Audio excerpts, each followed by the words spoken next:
Welcome into another video in my series where we're going through and testing every single weapon inside of Black Ops 6 to see how viable these weapons are for you to be using inside of the Zombies game mode. So if you're new around here and you like everything Call of Duty Zombies, you are definitely landed on the right channel. Make sure you are subscribed with those bell notifications turned on so you're not going to miss out any future uploads from myself on Black Ops 6 Zombies. As well, down below in the description, you can find the link for my streams. I stream on Mondays and Thursdays, 6 p.m. Pacific, 9 p.m. Eastern Standard Time. I stream on Saturday mornings at 9 a.m. Pacific, noon Eastern. I stream everything from Black Ops 6 Zombies all the way through to custom zombie maps and generally have a blast. Hope to see you guys pop into streams. Now in today's video, we're going to be reviewing another SMG, and SMGs, I have to admit, is probably my most favorite class to be using inside of Black Ops 6 Zombies. Now let me know down below in the comment section which class you are finding that you are using the most inside of Black Ops 6 Zombies. I would love to find out what the majority of players are using inside of Black Ops 6 Zombies for weapon classes. Now in today's video, we're going to dive through and take a look at an SMG that gives you just that amazing SMG movement, and this one has got some pretty awesome damage. So in today's video, we're going to dive in and take a look at the SMG, the KSV, and see just how viable this weapon is to use inside of Zombies. So at the end of the video, you should have a really good feel for how this SMG performs inside of Black Ops 6 Zombies, and at the end of the video, after Exfil, you should be able to make up your mind on whether or not this weapon is going to be a viable option for you. So without further ado, let's dive into the KSV SMG review video today.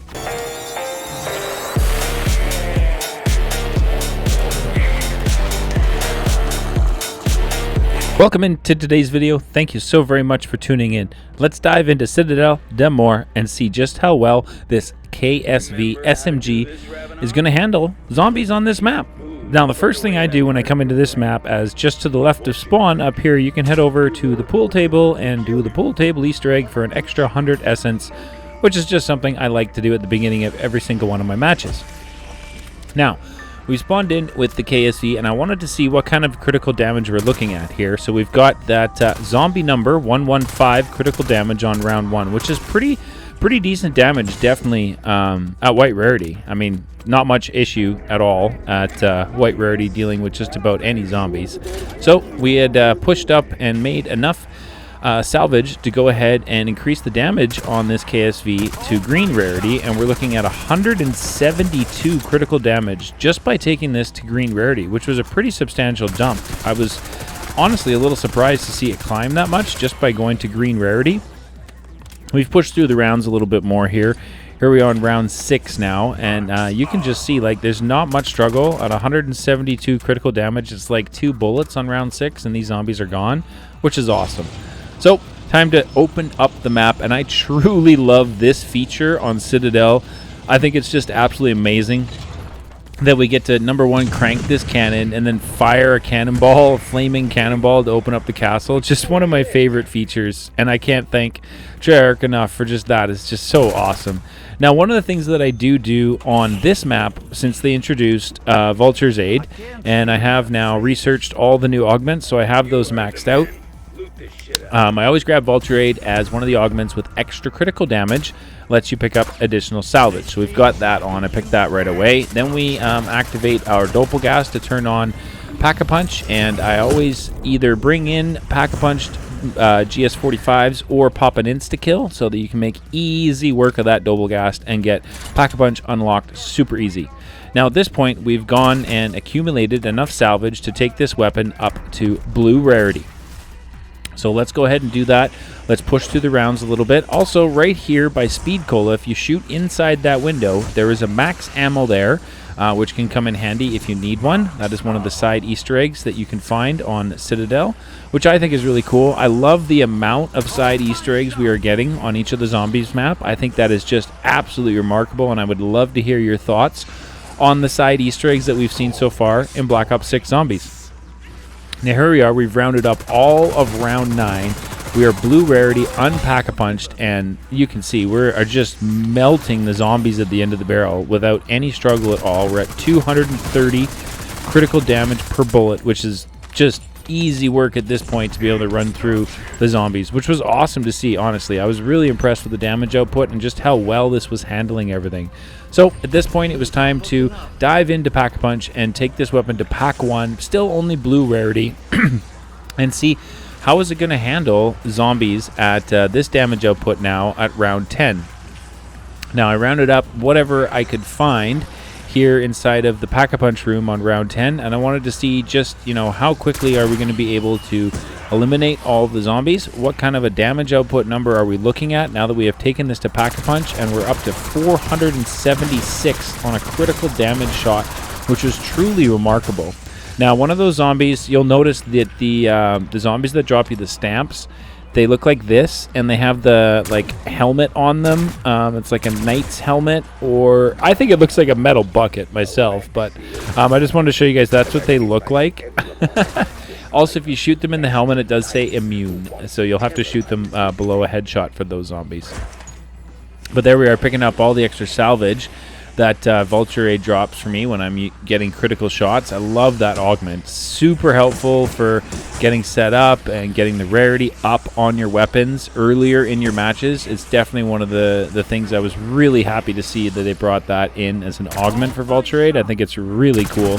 But here we are. We pushed through the rounds a little bit further now. We're on round 14, pack 1, and we're blue rarity with no ammo mod. And I mean, we are just melting everything at the barrel. 476 critical damage now is what we're looking at per shot, which is definitely some really good numbers. I mean, look at the salvage that Vulture Aid supplies if you are able to hit an absolute boatload of critical shots. It's definitely worth it, I think, to get. And with all that salvage we just picked up, we were able to now take this weapon to epic rarity pack 1. So we pushed through the rounds a little bit further. This is where the horseshoe can be found if you're looking to get that incantation done. And then we had an amalgam spawn in. Now this was something I was really intrigued to see how it would perform. Also, I saw one of the challenges, a calling card, I believe, was to kill an amalgam with a Molotov. I might have had the enemy wrong. It might have been a Doppleghast. Either way, that was why you see me chucking the Molotov at the amalgam. But I was interested to see how this SMG is going to perform against this amalgam without dead wire, which is what it's weak to. So I was really kind of curious to see how well this weapon would handle this boss type, as it can be a real pain in the butt to handle these guys on Citadel. I definitely think so. But we were dishing out some pretty decent damage. I definitely didn't want to leave him too long, as the amalgams do like to heal. So I wanted to make sure I was constantly, you know, getting some damage into him and making sure that I'm trying my best to get those critical shots on the heads on the amalgam so that I can do even more critical damage. But, I mean, we just about finished him right here, and that wasn't really much of a struggle, to be honest with you. On round 16, I just kind of focused in fire on him when I had a chance, rounded up the zombies, and then we focused in fire after we dealt with the amalgam on the zombies here on round 16. And you can see we were not having a problem at all being epic pack 1 on round 16, just melting through zombies. We're at 714 critical damage now on this SMG for damage output, which is definitely some really good numbers at epic pack 1. So time to dive over to Pack-a-Punch machine again and increase the damage output on this KSV SMG one more time. So now we are epic pack 2. This is where you're going to shoot the Raven, Crow, whatever it is, coming down here, and then you come out of the tunnel, look up, it'll be right there, and you can just shoot it down, and that will spawn in your Raven Claw if you're looking for that and can't figure out how to find that Raven. Also, if you miss your shot, don't worry, hang out in spawn. He will, the Raven will just continue to fly around spawn, so you'll have another chance to go ahead and shoot that Raven. Now here we are on round 21, we are pack 2, and we are epic. We got an amalgam spawns in. Let's see how we do on this round, you know, with this weapon at epic pack 2. So we still have a legendary upgrade to go. Here we are. You can see I'm using Tesla Storm. I was interested to see how Tesla Storm would affect the amalgam, as he is weak to electricity. And I feel like it was definitely doing some extra damage being up close with Tesla Storm activated. So if you have played with a squad and your squad has activated Tesla Storm, let me know in the comment section below how that affected the amalgams here on Citadel. I would love to find out, as I've only used Tesla Storm myself as a solo player, so I haven't been able to see what the effects are when we link up with other players.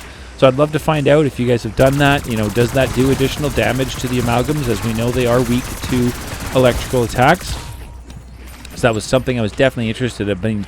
But look at the salvage you get from that augment on Vulture Aid. It is definitely, I think, one of the most useful augments inside of the game that they have given us. The ability to have the zombies drop us ammo, even though it's not large amounts, has made a big difference.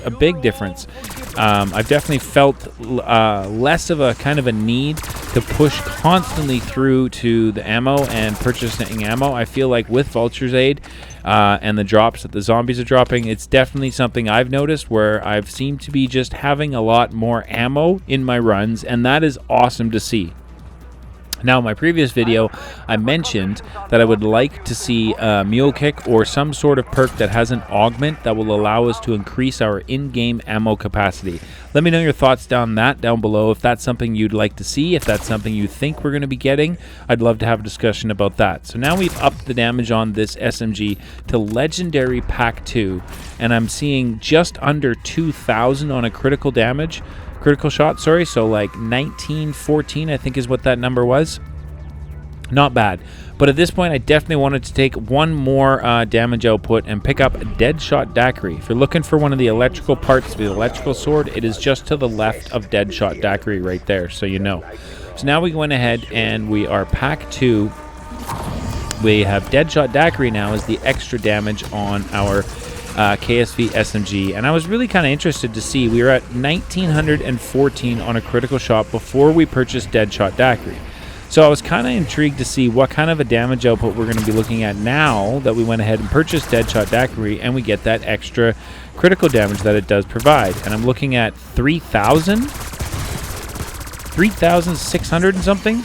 What a damage increase. Holy smokes. I was really impressed right now when I saw the numbers pop up on screen there for the first few zombies I was kind of shooting. I was really impressed to see the damage. We have a Doppleghast chasing me around, which is why you see me running, turning, and firing, just trying to keep some shots in on his head to get rid of that Doppelgeist super quick. Now, I do find the Doppelgeist to be a really interesting enemy. I love their sound effects that they make. They are just so creepy and unsettling to listen to in your games. And if you have a chance to kind of observe their movement, it is absolutely wild to watch how those enemies move around the map and engage with players. It's really cool to see. I think that's one of their best new enemy types that I've seen. I really do enjoy it. I don't feel like it is too overpowered and too tanky of an enemy that they're going to need to, you know, nerf its damage or anything. I feel like right now it almost could have a tiny little bit more health, and I would still honestly be okay with that. I definitely do like them. Man, are they creepy looking though. Holy smokes. But here we are, finished off, you know, round 23, legendary, pack 2, dishing out 3,808 damage per bullet on a critical shot, which is just astronomical damage to see, knowing we still have Pack-a-Punch 3 to go, and an ammo mod that we can add onto this weapon to increase its damage output 2 times again. So I was really intrigued, like, holy crap, we're at almost 4,000 damage per bullet. Let's get straight to Pack-a-Punch, take this to Pack 3 Legendary, and see what kind of damage we're going to be looking at max, you know, damage without an ammo mod. 7,616 critical damage per bullet. That is absolutely unbelievable damage. So what does that damage translate into per magazine? All right, so it's 7,616 damage per shot with a 100-round magazine on the weapon. You're looking at a total damage output of well over 750,000 damage per magazine. Holy smokes, in an SMG, that is absolutely astronomical damage. And you can see here as we continue through round 25 with this damage numbers, this weapon is definitely a viable option for all of us to be using. All right, so let's see, how are we going to be able to handle round 25 with the amount of damage output that we just put on screen? I mean, can you believe it? Just absolutely wrecked everything. Just absolutely wrecked everything. This weapon is definitely something I was definitely enjoying using today in my run today with the movement speed of the SMG class. You move around like an absolute speed demon with this. And when you can get this to max damage output, I don't know what else to say other than over 750,000 damage in one magazine. That is definitely something that makes this a viable option to be using inside of our Zombies game mode. As you can see right here, we are able to stand and deliver the damage on round 25, which is just absolutely remarkable. Like, to be able to just stand there on round 25 and just mow everything down was absolutely crazy. So at this point, I kind of wanted to make sure that we went and picked up the rest of the perks in the match so that we have them all. Let's look at that beautiful damage number again. Even at range now, we're at 4,188 for an SMG. That's definitely not bad at all. So even if you're shooting from a little bit further away with this weapon, you're still going to be able to do an astronomical amount of damage per magazine. So let's go ahead and throw on the last final upgrade that we can do to this weapon to add a little tiny bit more damage when Deadwire triggers. Now, I like Deadwire because of the augment that pulls lightning from the sky and strikes enemies nearby. That is definitely one of the augments for Deadwire that I really enjoy using. I'd love to hear in the comments section from all of you, like, what are your favorite augments that you love to use? What are some of the augments you have on the perks, the ammo mods, or the field upgrades that you simply feel like you cannot go into a game without? For me, it's definitely going to be the 300 health on the jug is definitely one that I like. And just recently, I equipped the PhD slider on PhD, and I'm finding that I'm really enjoying using that a lot more than I was the augment that allowed me to create explosions from just about any height for fall damage. So I made that switch recently, and I've been enjoying that. Also really happy to see we knocked out our hipfire, 300 hipfire kills camo challenge for this weapon during this run. So that was definitely awesome to see. I love to knock those camos out. That's super awesome. But I mean, we're on round 30 here, and aside from the absolutely insane speed the zombies come at you on Citadel, I definitely felt comfortable using this weapon, being able to dish out the damage. As you can see, we are virtually standing still and just dishing out the damage. And look at that Deadwire activation. Oh my goodness. It just takes out so many zombies. It's absolutely amazing. I love that one. So what's your favorite ammo mod in Black Ops 6 Zombies? I'd love to find out in the comments below. Mine is going to be Deadwire or the new Light Mend. I definitely think the Light Mend one is really, really cool. So as you can see at this point, we cleared out all the way through to round 31. We have max damage output on the KSV SMG inside of Black Ops 6 Zombies. There was nothing really left to show you about how viable this weapon could be is to be used inside of our Zombies game mode, other than to get to an Exfil and get the heck out of Dodge, which is exactly what we were going to do. Now, the last time I tried to Exfil from here, I did have a straggler zombie disappear, and I wasn't able to Exfil using a chopper gunner. So let me know if you guys have had that happen to you before, you know, where you've called in an Exfil, you've killed everything, and there's only one left. So at this point, it was to try the mutant injection that I picked up from killing one of the elite zombies in my run earlier today, and I wanted to see just how viable the mutant injection can be for us to clear out an Exfil here on Citadel. And we have an Amalgam at the spawn. I didn't have much issue, you know, using the melee attack to make easy work of the Amalgam. And then I like to sprint through the zombies when I'm using the mutant injection. I think it just looks absolutely hilarious. And then we had a Doppleghast show up. So we went and meleeed the Doppelghast to get rid of that one. And then there was a second Doppelghast showed up, so we meleeed that one. There was a third one that came by. There was a lot of elites that were showing up at the Exfil today. I don't know if I've seen that many Doppelghast come to the Exfil in a while. Now at this point, I had 30 seconds left, and it was showing me one zombie. But like, where's my zombie?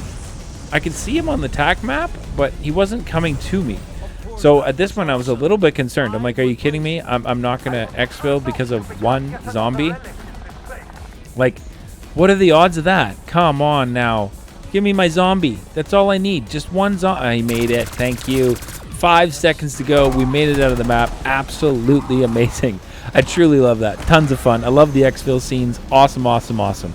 All right, now as always, in all of my videos, I will show you guys the build that I used for today's run. The camo, there was no blueprint for the weapon, so you're just going to look at the build and the camo at the end of the video. If you want to make any changes to the build, let's work together down below in the comment section to make that happen. Don't forget to be liking, subscribed, and commenting on the videos to get in for the next Black Ops 6 Vault Edition giveaway that happens when the channel reaches 7,000 subscribers. Thank you so very much for tuning in today, and we'll catch you guys in the next one.